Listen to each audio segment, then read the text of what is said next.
Komisioni për strategjinë e zhvillimit të arsimit në komunën e Tetovës, në prani të mësimdhënësve, psikologëve, defektologëve, ekspertëve të arsimit dhe qytetarëve, ka organizuar debat publik lidhur me strategjinë e zhvillimit të arsimit për periudhën 2025-2030. Kjo strategji, hartuar në mënyrë konsultative dhe pjesëmarrëse midis administratës komunale, përfaqësuesve të institucioneve arsimore dhe faktorëve të tjerë, synon të përmirësojë cilësinë e arsimit. Për herë të parë, Komuna e Tetovës përpilon një strategji të tillë që do të jetë një udhërrëfyes për zhvillimin e arsimit dhe gjitha veprimet të cilat duhet ndërmarrë për të pasur një arsim cilësor, një arsim ku do të dalin kuadrot më të mira që i ka Tetova në nivel edhe shtetëror. Përgëzoj përpiluesit e strategjisë, të cilët janë ekspertët ndër më të mirët që i kemi, dhe gjetjet që kanë dalë nga kjo strategji janë pra ata të cilat do të ndihmojnë këtë rast Komunën e Tetovës si bartëse e procesit arsimor në shkollat fillore,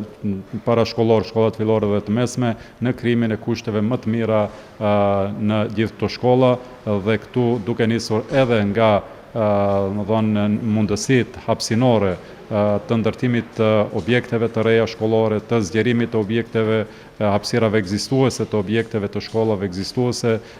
deri në përmirësimin e kushteve sa i përket kuadrit profesional, por edhe kuadrit arsimor. Pra, është edhe njëherë një strategji gjithëpërfshirëse që do të jetë një udhërrëfyes i Komunës Tetovës për periudhën 2025-2030. Kjo strategji është një strategji që besoj që nuk do ngel si dokument në sirtar, por kemi një plan konkret veprimi që do t'i udhëheq politikat arsimore në Komunën e Tetovës për këtë periudhë 5 vjeçare. Me anë të kësaj strategjie synojmë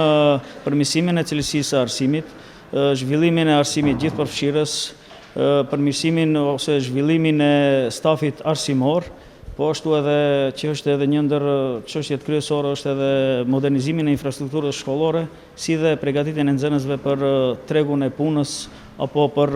jetën. Në kuadër të këtij plani do të përfshihen 5 fusha të rëndësishme, dhe ato: menaxhimi kualitativ i institucioneve shkollore dhe siguria e cilësisë së arsimit, realizimi i prioriteteve të bazuara në strategjinë e periudhës së kaluar të zhvillimit të arsimit, zhvillimi i aktiviteteve, teknologjia në arsim dhe furnizimi me mjete mësimore, përfshirja e fëmijëve në edukimin parashkollor dhe mjedis të sigurt dhe stimulues në të gjitha shkollat. Përndryshe, për analizën e gjendjes në këto 5 fusha është përdorur analiza SWOT dhe gjithashtu janë siguruar të dhëna dhe statistika zyrtare për gjendjen e arsimit në nivel komunal nga programet zhvillimore dhe vetë evaluimet e shkollave.